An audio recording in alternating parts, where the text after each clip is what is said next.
Welcome students. तो हमने पहले इसके बारे में पढ़ लिया था यहाँ तक के ये चित्र था, ग्राफ था। तो इस ग्राफ के बारे में लिखना है कि हमने ई और एफ में ग्राफ खींचा था और ए और डेल्टा में ग्राफ खींचा था, जो कि प्रायोगिक रूप से था। तो इस ग्राफ से हमने तीन निष्कर्ष तो हम मेनली निकाल सकते हैं।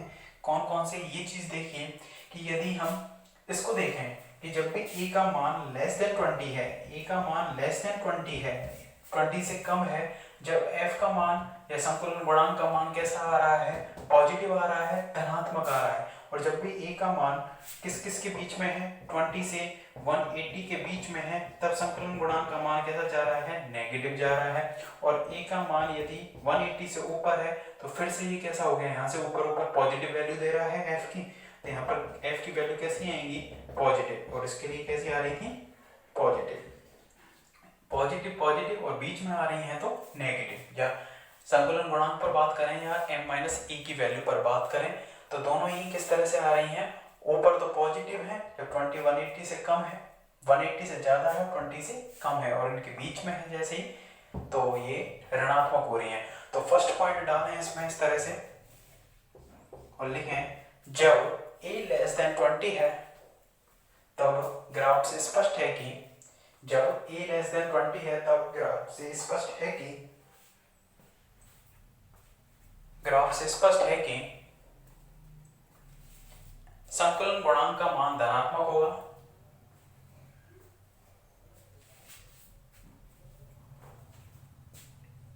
तथा सेकंड पॉइंट लिख देना फिर, जब a ग्रेटर देन 180, जब a ग्रेटर देन 180 अर्थात बाहरी नाभिकों के लिए भी संकुलन गुणांक का मान धनात्मक होगा। सेकंड पॉइंट में भी ये लिख देना, जब a ग्रेटर देन 180, ये तो बाहरी नाभिक हो गए, और इधर से के वाले हल्के नाभिक, यहाँ हल्के नाभिक होंगे ये, और ये वाले कौन से होंगे? भारी नाभिक, और बीच वाले नॉर्मल नाभिक कहलाएंगे, का मान धनात्मक होगा। और थर्ड पॉइंट में लिख देना, जब इस तरह से a का मान ग्रेटर देन है 20 और 180 से लेस देन है,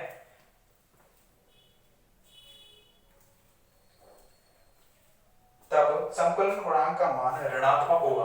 पहले और दूसरे पॉइंट में धनात्मक था और थर्ड में कैसा होगा? ऋणात्मक होगा।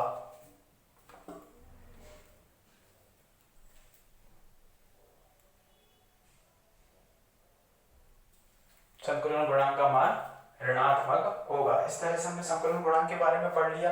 इसमें एक और पॉइंट है, कैसे कि कार्बन जो 6C12 है उसके लिए संकुलन गुणांक का मान 0 होगा। क्यों होगा? उसका एग्जैक्ट मास भी 12 होता है, द्रव्यमान संख्या भी 12 होती है, 12 माइनस 12 0, तो इसलिए संकुलन गुणांक का मान 0 होता है। किसके लिए? 6C12 के लिए। तो फोर्थ पॉइंट में लिख देना कि 6C12 के लिए संकुलन गुणांक F इक्वल टू 0 होता है, और ब्रैकेट में लिख देना चूंकि m इक्वल टू 12 और a इक्वल टू 12। यहाँ तक कंप्लीट कर दें इसको। तो बस संकुलन गुणांक के बारे में नॉर्मली प्रायोगिक रूप से ग्राफ के बारे में हमने पता किया कि कब कब इसका मान संकुलन गुणांक का पॉजिटिव होगा और कब कब नेगेटिव होगा। अर्थात संकुलन गुणांक के आधार पर हम उसका अंदाजा लगा सकते हैं कि वो उसकी द्रव्यमान संख्या कहाँ बिलोंग कर रही है। अगर वो धनात्मक है तो हम कह सकते हैं या तो 20 से कम होगी या 180 से ऊपर होगी, और यदि वो नेगेटिव है तो 20 और 180 के बीच में होगी। ठीक है। इसके बाद नेक्स्ट इसी में ये पॉइंट डालना, नाभिक का घनत्व। जो भी पॉइंट चल रहा है आपका 8वां 7वां जो भी है, नाभिक का घनत्व, डेंसिटी ऑफ द न्यूक्लियस, नाभिक का घनत्व। हेडिंग डालें पहले इसमें और इधर देखें,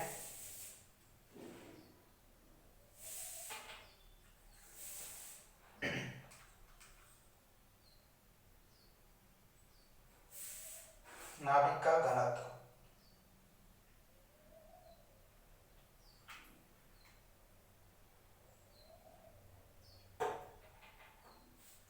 तो नाभिक के घनत्व के बारे में क्या है? घनत्व आपने पढ़ा है द्रव्यमान बटे आयतन, तो नाभिक का घनत्व कितना हो जाएगा बताओ? नाभिक का घनत्व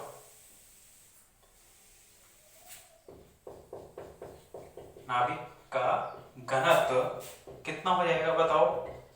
नाभिक का द्रव्यमान बटे आयतन, तो नाभिक का द्रव्यमान और नाभिक का ही क्या आ जाएगा? आयतन। द्रव्यमान बटे आयतन ही तो क्या कहलाएगा? घनत्व कहलाएगा। द्रव्यमान नाभिक का कितना होगा? नाभिक का टोटल मास कितना होगा? जितने उसके अंदर न्यूक्लियॉन्स हैं या द्रव्यमान संख्या का अगर हम गुणा करते हैं mp। क्यों? प्रोटॉन का द्रव्यमान और न्यूट्रॉन का द्रव्यमान लगभग सेम होता है, 1.67 into 10⁻⁻27 किलोग्राम। एक में आता है 675 और एक में आता है 672, इतना अंतर रहता है, तो हमने उसको लगभग बराबर मान लिया। तो उसमें टोटल न्यूक्लियॉन्स कितने हैं? प्रोटॉन और न्यूट्रॉनों की संख्या टोटल द्रव्यमान संख्या ही तो कहलाती है। उसका हमने किससे गुणा कर दिया? mp या फिर mn, किसी से भी कर सकते हो। तो ये तो नाभिक का टोटल द्रव्यमान हो गया। और नाभिक को अगर हम गोलाकार शेप में लेकर चलें, स्फेरिकल मानकर चलें, तो उस नाभिक का जो आयतन होगा, वॉल्यूम होगा, वो कितना होगा बताओ? 4/3 पाई, और उसकी रेडियस मान ली हमने कितनी? r3। कितनी मान ली उसकी रेडियस? r3।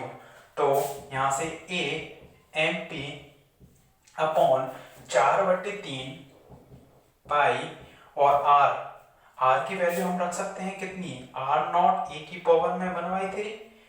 त्रिज्या में और द्रव्यमान संख्या में रिलेशन पढ़ा था हमने, निकाला था इसको। और यहाँ पर कितना आ जाएगा? q।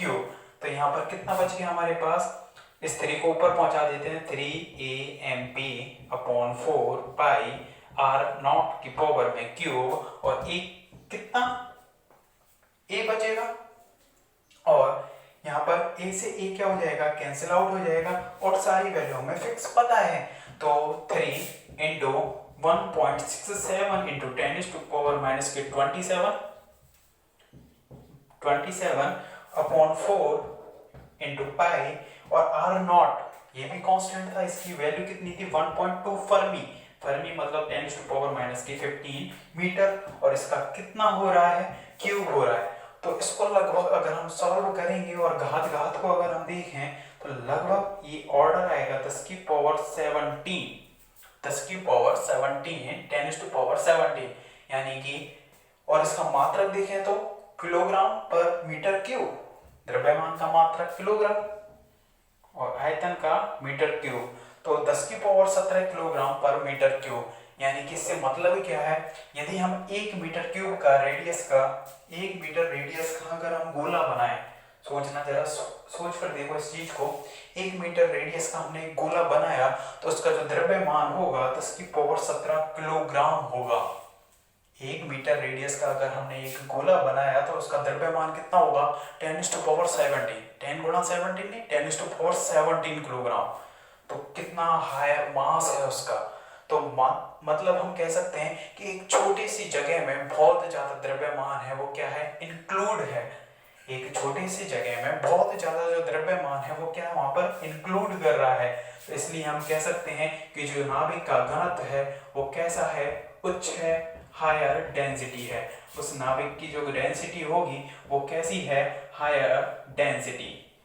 कैसी डेंसिटी है उसकी? Higher density. तो लिखें इसमें नाभिक के घनत्व के बारे में।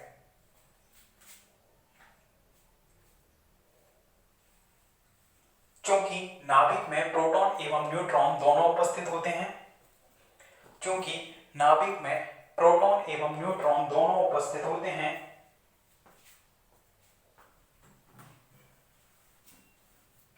क्योंकि नाभिक में प्रोटॉन एवं न्यूट्रॉन दोनों उपस्थित होते हैं एवं दोनों के द्रव्यमान लगभग समान होते हैं, दोनों के द्रव्यमान लगभग समान, और ब्रैकेट में लिख देना लगभग समान का मतलब mp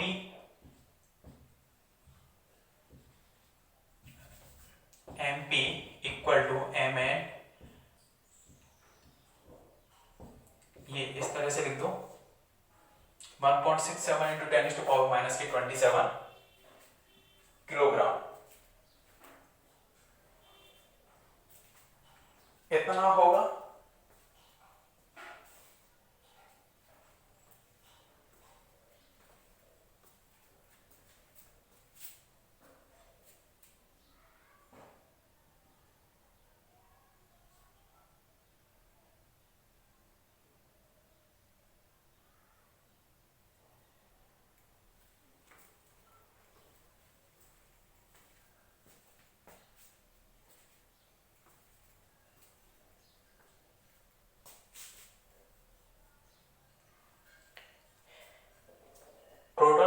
इलेक्ट्रॉन का द्रव्यमान लगभग समान होगा, तब नाभिक का घनत्व निम्न प्रकार से लिखा जा सकता है। तब नाभिक का घनत्व निम्न प्रकार से लिखा जा सकता है।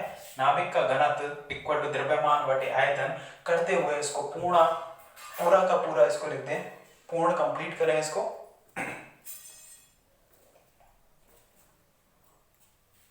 दस की पावर 17 किलोग्राम पर मीटर क्यूब कर दें इसको कंप्लीट यहां तक, फिर इसके बाद आगे देखते हैं।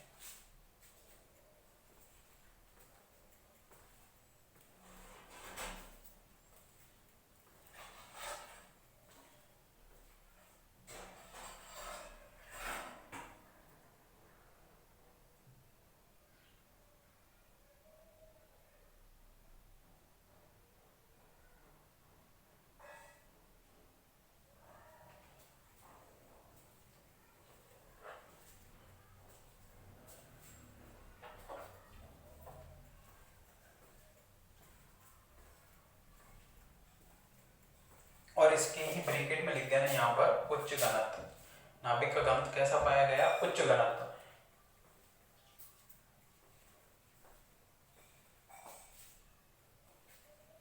तो इस समीकरण से हमें ये चीज पता चल रही है कि नाभिक का जो घनत्व है ये कांस्टेंट संख्या आ रही है। लेकिन अगर हम इसी चीज को प्रायोगिक रूप से देख रहे थे प्रैक्टिकली, तो उसमें पता चला कि उसमें अगर हम नाभिक के केंद्र से, ये नाभिक है, इसके केंद्र से अगर हम डिस्टेंस चेंज करते हुए जा रहे हैं तो सभी जगह जो डेंसिटी है वो समान नहीं है, वो चेंजेबल है। जबकि इस फॉर्मूले से, तो इस इक्वेशन से हमें क्या पता चल रहा है कि वो कांस्टेंट है। 10 की पावर 17 किलोग्राम पर मीटर क्यूब। हाँ देखें, यहाँ देखें, यहाँ देखें, कहीं पर भी देखें वो डेंसिटी कांस्टेंट बनी हुई है। लेकिन प्रैक्टिकली ऐसा नहीं था। वहां पर जो डेंसिटी थी उसकी डिस्टेंस चेंज होने पर, उससे दूरी चेंज होने पर क्या हो रही थी? चेंज हो रही थी। इसलिए उसका एक प्रायोगिक फॉर्मूला है, प्रैक्टिकली देखा गया था। तो उसके लिए दूसरा फॉर्मूला दिया गया घनत्व का, उसको देखेंगे। पहले यहां तक लिखें, उच्च घनत्व ब्रैकेट में लिख देना,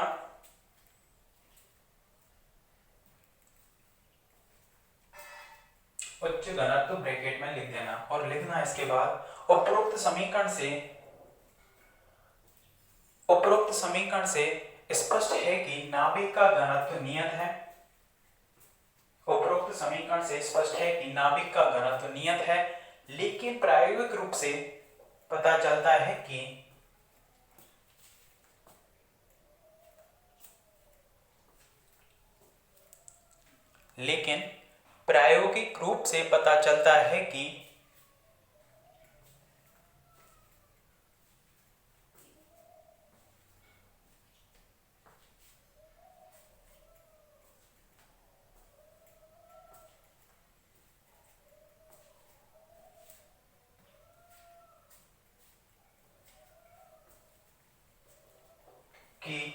नाभिक के केंद्र से दूरी परिवर्तित होने पर घनत्व का मान परिवर्तित होता है। लेकिन प्रायोगिक रूप से पता चलता है कि नाभिक के केंद्र से दूरी परिवर्तित होने पर घनत्व का मान भी परिवर्तित होता है। अतः नाभिक के घनत्व को निम्न प्रकार से परिभाषित किया गया। अतः नाभिक के घनत्व को निम्न प्रकार से परिभाषित किया गया। अतः नाभिक के घनत्व को निम्न प्रकार से परिभाषित किया गया। नाभिक का घनत्व जिसको रिप्रेजेंट कर रहे हैं हम रो से, rho equal to rho naught upon 1 plus exponential यानी कि ई की पावर में कितना, r minus capital R upon del. R इसको लगा देना हाफ, जिससे आपको याद रहेगा आर हाफ से मतलब क्या है।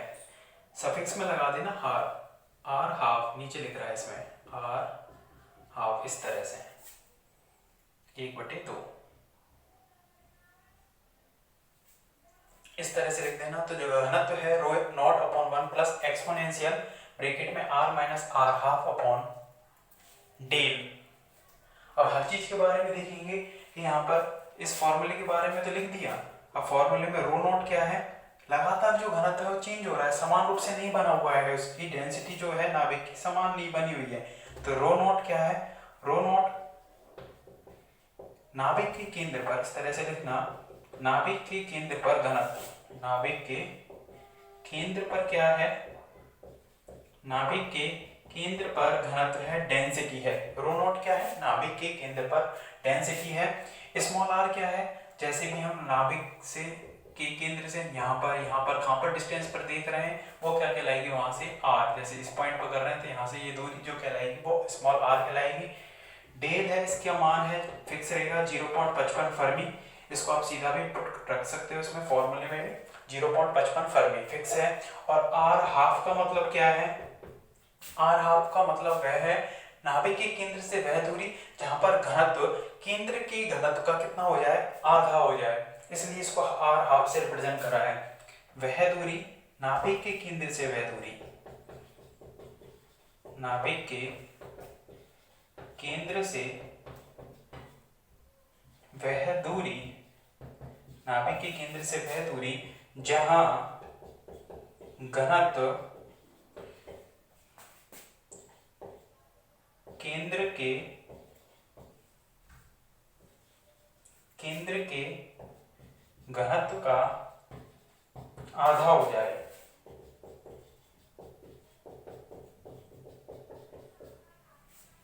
रो नॉट नाभिक के केंद्र पर घनत्व है, डेल की वैल्यू फिक्स है 0.55 फर्मी। आर हाफ क्या है कि जहां पर घनत्व केंद्र के घनत्व का 50% हो जाएगा, केंद्र के घनत्व का आधा, या ब्रैकेट में लिख देना 50% हो जाए। जैसे यहाँ पर हम चले इस पॉइंट पर आकर, फिर रो नॉट अपॉन 2 हो गया घनत्व हमें, यहाँ पर जितना घनत्व मिल रहा था उसका आधा मिला, तो वही डिस्टेंस क्या कहलाएगी, आर हाफ कहलाएगी।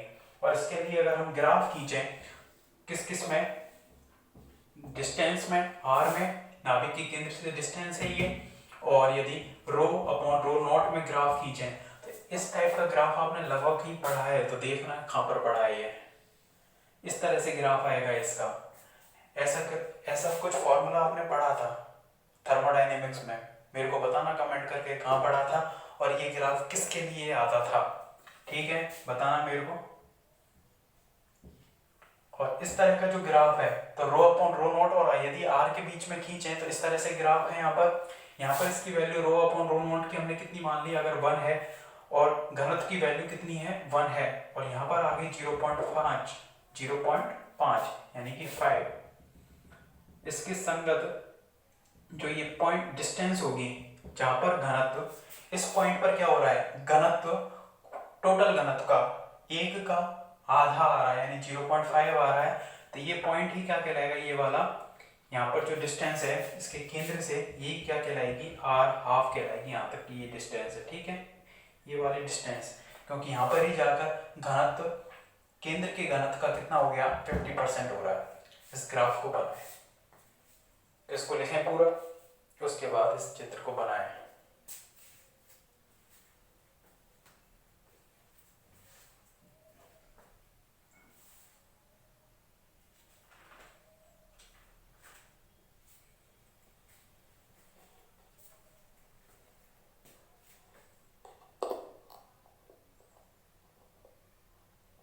चित्र को बनाए पूरा, और कहाँ पढ़ा था ये भी बताना है मेरे को कमेंट करके, ओके।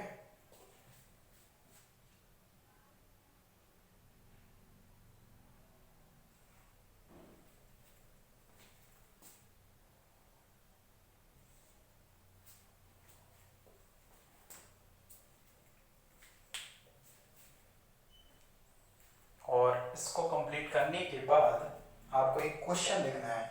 क्या लिखना है, क्वेश्चन।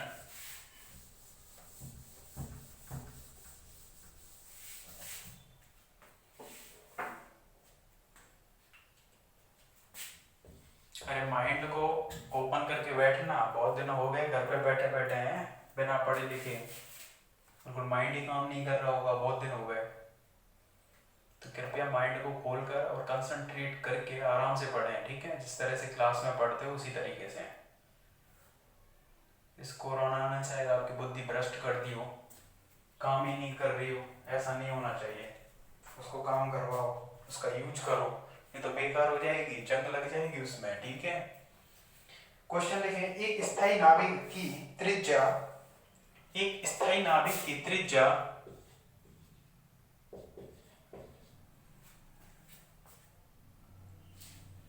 एक स्थायी नाभिक की त्रिज्या 76 ऑस्मियम 189, जिसकी परमाणु क्रमांक कितना है 76 और 189 ऑस्मियम होता है ये।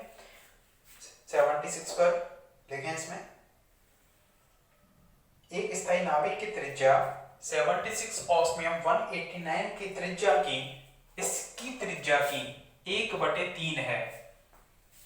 एक स्थायी नाभिक की त्रिज्या इसकी त्रिज्या की 1/3 है।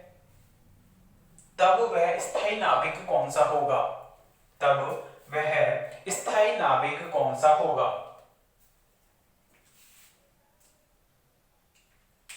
तब वह स्थायी नाभिक कौन सा होगा?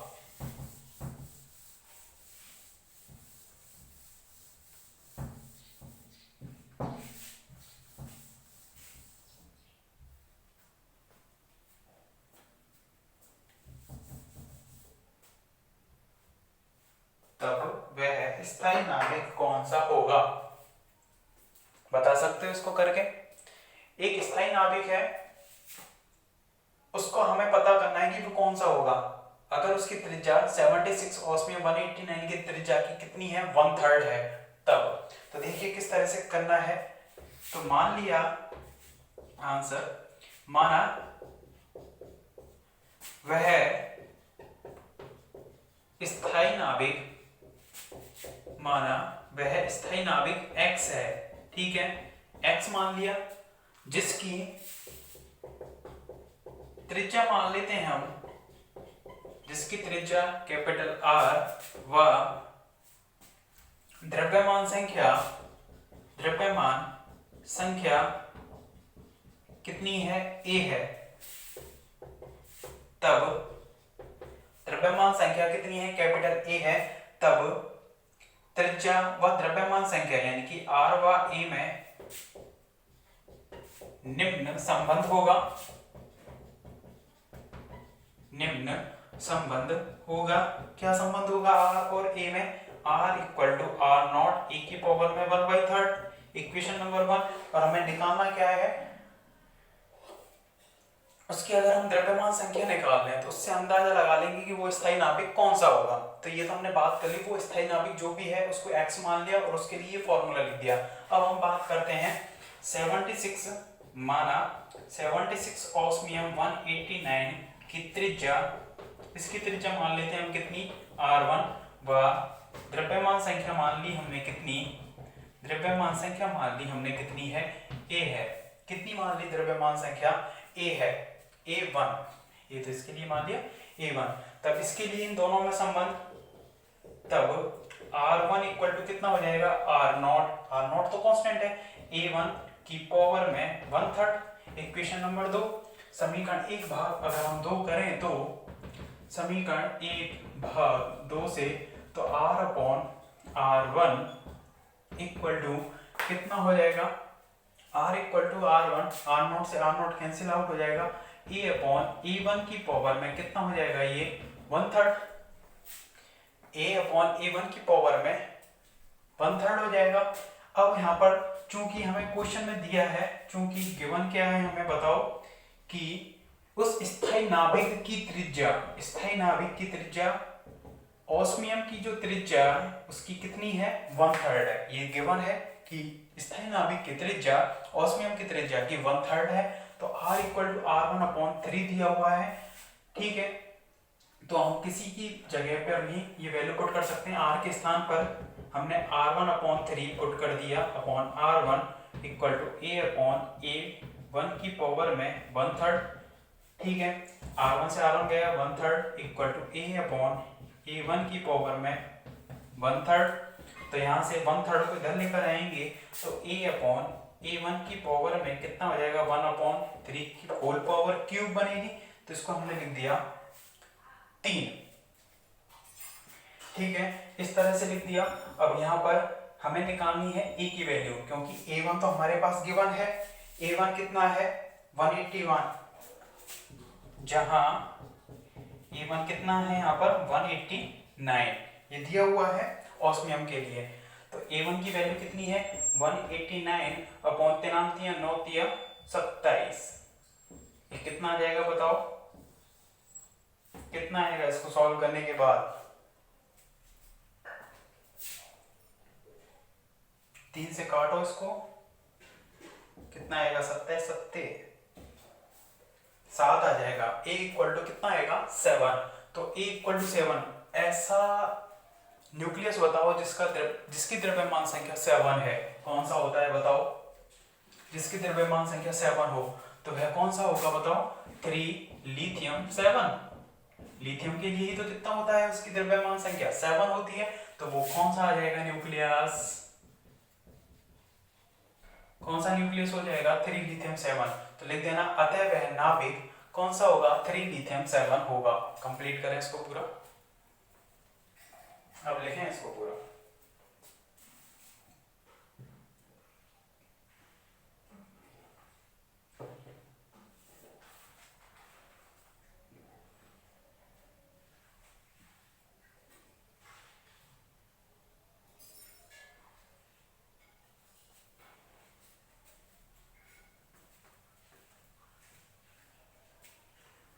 पूरा कंप्लीट करें इसको।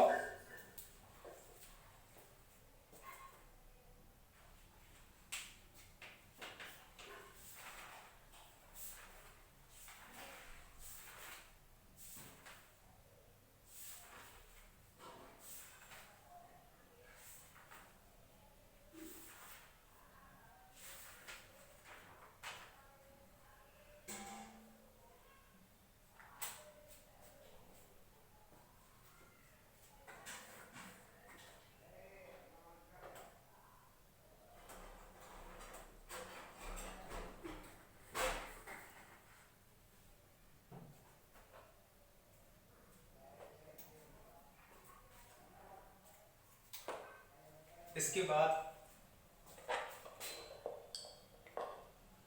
आगे देखेंगे नाभिक का कोणीय संवेग, वो देखेंगे नेक्स्ट लेक्चर में। Okay, thank you.